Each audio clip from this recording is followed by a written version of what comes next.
विषयांच्या बाबतीत आपल्या सर्वांपर्यंत माहिती पोहोचवायची होती आणि विनंती आहे की जनतेपर्यंत ही माहिती आपल्या माध्यमातून पोहोचली जावी।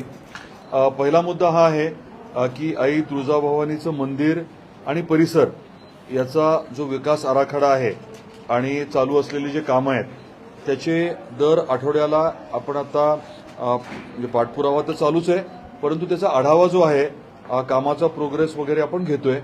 आणि आता आपण सर्व जे संबंधित अधिकारी आहेत त्यांना सांगितले की येणाऱ्या 15 दिवसांमध्ये त्यांच्याकडनं पूर्ण आराखडा टाइम बाउंड आपल्याला उपलब्ध करून देणं अपेक्षित आहे। टाइम बाउंड आराखड्याचा अर्थ असा आहे की जो शासन निर्णय निर्गमित झाला होता त्याच्यामध्ये मला वाटतं मार्च अखेर 28 पर्यंत हे 1800 कोटीची कामं पूर्ण होणं अपेक्षित होतं। त्यातल्या काही कामांना आता सुरुवात झाली आहे, काही कामं भूसंपादनामुळे थोडेसे पेंडिंग आहेत आणि इतर काही कामं आहेत ज्याचं पाईपलाईनमध्ये प्रोग्रेस तर दिसतोय। आपल्याला हे सांगत असताना कल्पना या बाबतीतली द्यायची आहे की जे मोठे विषय आहेत, मोठे विषय म्हणजे आपले भक्त सुविधा केंद्र, त्यातल्या अधिकांश भक्त सुविधा केंद्राचं टेंडर आता निघालंय, अंतिम टप्प्यात आहे। कदाचित एक आठवड्या 15 दिवसामध्ये त्याची प्रक्रिया आहे ती पूर्ण होईल आणि मग भूमिपूजनाची प्रक्रिया एप्रिल अखेर किंवा मे मध्ये करण्याचं आपलं नियोजन आहे। दुसरा मोठा विषय आहे तो म्हणजे दर्शन मंडपाचा। सर्वांच्या म्हणण्यानुसार आपण दर्शन मंडप अशा ठिकाणी घेतलाय की भाविक जे आहेत ते आपल्या महाद्वारातूनच आत जाणार आणि तिथनं दर्शन मंडपात जाणार, जो महाद्वारातनं आत गेल्यानंतर डावीकडच्या बाजूला असणार आहे। आपण आता जो दर्शन मंडप घेतोय तिथे थोडं ग्रेडियंट किंवा स्लोप्स जास्त आहेत, व्हॅली आहे, दरी आहे, आपल्याला कल्पना आहे, तर तिथे इंजिनिअरिंगचं काम थोडंसं चॅलेंजिंग आहे, पण त्याची डिझाईन वगैरे ची प्रक्रिया आता सुरू करण्यात आलेली आहे। आणि दुसरं महत्त्वाचं काम भूसंपादनाची प्रक्रिया झाल्यानंतर तेच राहणार आहे। त्याच्या व्यतिरिक्त आपण रस्ते घेतोय आणि परिसराचा विकास वगैरे। तिसरा मुद्दा महत्त्वाचा आहे तो म्हणजे आपला 108 फीटचा पुतळा, तिथे होणारं म्युझियम आणि खाली आपण जे रामदऱ्याला लागून मोठा बगीचा करतोय आणि रामदरा तलावामध्ये पाण्याशी संबंधित जी ऍक्टिव्हिटी करणार आहोत, मग त्यात बोटिंग असेल आणि तत्सम गोष्टी आहेत, तर हे सर्व जे आहे ते आता दर आठवड्याला पाठपुरावा करून प्रोग्रेस जो आहे तो आम्ही त्याच्या बाबतीतला घेणार आहे। आणि मी म्हटल्याप्रमाणे 15 दिवसामध्ये ब्रॉड मास्टर प्लॅन जो आहे, टाइम बाउंड मास्टर प्लॅन आपल्याला उपलब्ध होणार आहे। दुसरीकडे पुरातत्व विभागाकडनं मंदिराचं जे काम चाललंय त्याचाही आपण आढावा घेतलेला आहे आणि आपलं नियोजन असं चाललंय की येणाऱ्या काळामध्ये जे खांब आहेत त्याची प्रक्रिया जरा थोडी फास्ट व्हावी। खांब आता शिफ्टिंगचे काम लवकरच सुरू होईल, मोठं क्रेन आणून आपल्या मंदिराच्या शेजारी क्रेन लावून हे दगडी खांब जे आहेत ते आत आणण्याची प्रक्रिया जी आहे ती देखील लवकरच सुरू होणार आहे। आणि आपलं मंदिराच्या बाबतीतला जो मुद्दा होता, शिखराच्या बाबतीतला मुद्दा, ते IIT कडनं अजूनही अहवाल म्हणावा तसा आलेला नाहीये। त्यांनी 1 आठवड्यात देतो म्हणून आपल्याला सांगितलंय, तर येणाऱ्या आठवड्यामध्ये त्यांचा अहवाल येणं अपेक्षित आहे, कारण काही टेस्ट केले होते, त्या टेस्टचे रिपोर्ट्स आता IIT कडे देण्यात आलेले आहेत, त्याचाही आम्ही फॉलोअप करतोय। तर थोडक्यात आराखड्याच्या बाबतीमध्ये आता दर आठवड्याला आपण रिव्ह्यू घेणार आहोत, त्याच्यामध्ये जो काही अपेक्षित प्रगती आहे ती झाली का नाही हे बघितलं जाणार आहे। एकीकडे आराखडा आणि दुसरीकडे पुरातत्व विभागाकडनं होणारं काम, यालाच संलग्न अजून एक निर्णय परवा आपण घेतलाय, तो म्हणजे महाद्वाराच्या जवळ तातडीने एक लिफ्ट करण्याच्या बाबतीतला।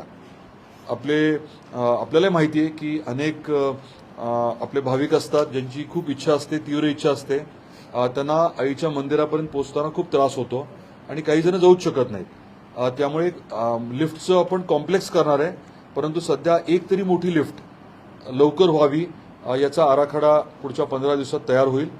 लिफ्ट जी आहे ती आत्ताचं महाद्वार आहे त्या सेक्शनमध्ये करण्याचं चाललंय आणि तिथे गेल्यानंतर थोडं खाली जाऊन एक बोगदा टाईप करायचा आहे आणि मग आपल्याला मंदिराच्या जवळ डायरेक्टली चालत जाता येऊ शकेल किंवा व्हीलचेअरने, असं नियोजन आहे।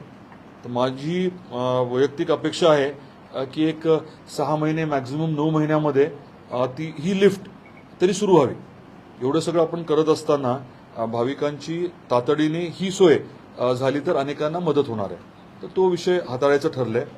आणि या बाबतीतला अजून एक मुद्दा म्हणजे आपण अर्बन प्लॅनिंग, म्हणजे जसं तिरुमलाला किंवा इतर काही नियोजित प्लॅन्ड शहरांमध्ये जसं असतं तसं पुढच्या 50 वर्षाचा विचार करून तुळजापूरचा आराखडा आणि नियोजन, म्हणजे आता पिण्याच्या पाण्याची सोय असेल, अंडरग्राऊंड ड्रेनेज सिस्टम असेल, आता इलेक्ट्रिसिटीच्या बाबतीतले विषय असतील, याचं सर्वाचं नियोजन जे आहे ते अर्बन प्लॅनिंगच्या माध्यमातून पूर्ण आराखडा मास्टर प्लॅन करायचा आणि जसं पैसे उपलब्ध होतील, जशी गरज पडेल त्या पद्धतीने कामं फेज मॅनरमध्ये म्हणजे टप्प्याटप्प्याने करायचे.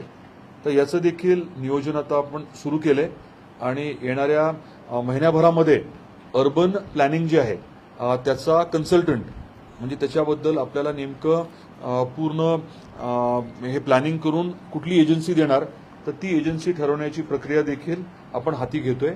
महिन्याभरामध्ये अर्बन प्लॅनिंगचा कन्सल्टंट आपण निश्चित करू. म्हणजे एकीकडे आराखडा आपला आहे 1800चा, त्याच्यानंतर मंदिराचं काम होतंय, दुसरीकडे आपले रस्त्यांची कामं आहेत, आपलं अंडरग्राऊंड ड्रेनेजचं काम आहे, आपण इलेक्ट्रिसिटीच्या केबल्स ह्या सर्व जमिनीच्या खाली टाकायचं म्हणतोय, वरनं ओव्हरहेड लाईटच्या केबल नको, हे सगळं जे नियोजन आहे तर त्याचा मास्टर प्लॅन असल्याशिवाय आपल्याला हे सगळं काही करणं शक्य होणार नाही. यातली दुसरी बाब म्हणजे जे आपले सर्व नगरसेवक आणि नेतेगण आहेत, काही राजकीय आणि काही अराजकीय लोक, यांची मदत घेऊन आपले साधारण 50 वेगवेगळे महत्वाचे विषय आहेत तुळजापूर शहरातले, त्याची जबाबदारी आपण वाटण्याची प्रक्रिया सुरू केली. मग त्या पर्टिक्युलर विषयाच्या बाबतीत, त्या ठराविक विषयाच्या बाबतीत ती व्यक्ती मायबाप म्हणून पाठपुरावा करेल, अशी आपली जी जुनी संकल्पना होती ती आता आपण मूर्त स्वरूपात आणतोय. प्रत्यक्षात एक एक जबाबदारी. शहराची स्वच्छता हे मूळतः काम कोणाचं आहे? नगर परिषदेचं आहे. परंतु त्याच्याच बरोबरीने आपण एखादी व्यक्ती अशी देणार आहोत जी जनतेच्या वतीने नगर परिषदेकडनं ही प्रक्रिया जी आहे ती करून घ्यायला समन्वयाचं काम करेल. नगराध्यक्ष आणि संबंधित सभापती तर आहेतच, परंतु त्याच्या उदाहरण दिलं मी स्वच्छता, मग ते पाणी पुरवठा असू शकेल आणि त्यापेक्षा महत्वाचं म्हणजे विकास कामं. आता आपल्याकडे नगर परिषदेकडे भरपूर जागा उपलब्ध आहे, पंचायत समिती जिल्हा परिषदची जागा भरपूर आहे, परंतु तिथे नेमकं करायचं काय? मग पीपीपीमध्ये काय करायचं, बीओटीत काय करायचं, आपली आवश्यकता काय आहे, मग कुठे पार्किंगची गरज आहे किंवा इतर काही गोष्टींची. आता नाट्यगृह आपण नेमकं करायचं कुठे? तर ह्या सर्व बाबी डिसेंट्रलायझेशन करायचं, म्हणजे जबाबदाऱ्या वाटून घेतल्या की प्रत्येकाला थोडी मोकळीकी मिळते, वेळी मिळतो त्या विषयाच्या पाठपुराव्यासाठी. तर हा मुद्दा जो आहे हा शहराशी संबंधित आहे, आपल्या मंदिराशी संबंधित आहे. या बाबतीत मी आपल्याला सांगितलं. हा पहिला विषय. तर याविषयी काही आपले प्रश्न असतील. मंदिराला नक्की राज्य सरकारकडून खात्यावर रक्कम किती पडली? की 300 कोटी 200 कोटी असं एक पर्टिक्युलर मंदिराला पडत नसते. नाही, हे जे विकासाचं काम चालू आहे ते विकासासाठी राज्यानं घोषणा केली, पण प्रत्यक्षात रक्कम किती आहे तशी पद्धत नसते. तुम्ही थोडासा अभ्यास केला तर लक्षात येईल की शासन आता काय करतं की बिल तुम्ही रेज केल्यानंतर पैसे जे आहे ते देत असतात. पैसे असे आधी पद्धत काय होती, जिल्हा परिषदेकडे 100 कोटी वर्ग केले आणि मग ते हळूहळू पैसे हे करायचे, पैसे फिक्स डिपॉझिटमध्ये ठेवायचे वेगवेगळ्या बँकांमध्ये आणि त्यांना व्याज मिळायचं. ही जुनी पद्धत होती. आताच्या पद्धतीमध्ये तसं नाही. आता आपण जे काही बिल रेज करतो, मला वाटतं सुरुवातीला काय ते 20-30 कोटीची प्रोव्हिजन ठेवली होती भूसंपादनासाठी आणि आपण कदाचित हडकोचं का कशाच तरी एक बिल पाठवलं होतं, 1-2 बिलं पाठवले, पण बिलं आल्यानंतर ते पेमेंटचं बघतात. त्यामुळे आपली ती अडचण नाहीये. आपली अडचण हीच आहे की आपलं भूसंपादन म्हणावं तेवढं त्यात म्हणावी तेवढी अजून प्रगती झाली नाही. मे अखेरपर्यंत मात्र महसूल विभागाने आपल्याला शब्द दिलाय की बऱ्यापैकी भूसंपादन होईल. 70% पेक्षा जास्त भूसंपादन जर झालं तर आपल्याला टेंडर काढायला काही अडचण येत नाही. एखाद्या जागेवरती आपल्याला बांधकाम करायचंय 70% जर ॲक्विजिशन झालं तर मग आपल्याला ते काम करतात. भूसंपादन मंदिराच्या जवळचं एक 100-105 लोकांचं आहे. त्यातल्या 70% लोकांनी होकार दिलाय. बाकीच्यांना कन्व्हिन्स करणं चाललंय.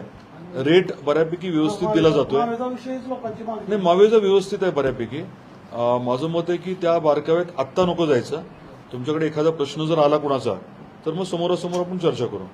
पण आपण 2-3 पद्धतीने मदत करायची म्हणतोय. एक जे आहे ते आत्ताचा बाजार मूल्य जे आहे त्याच्या अनुषंगाने काही इक्वेशन आहे. आणि दुसरं लॉस इन इन्कम. एखाद्याचा व्यवसाय असेल आणि तो व्यवसाय बंद पडल्यामुळे पुढच्या काही वर्षामध्ये त्याचा जो तोटा होणार आहे ते सुद्धा आपण क्लब करतोय. A+B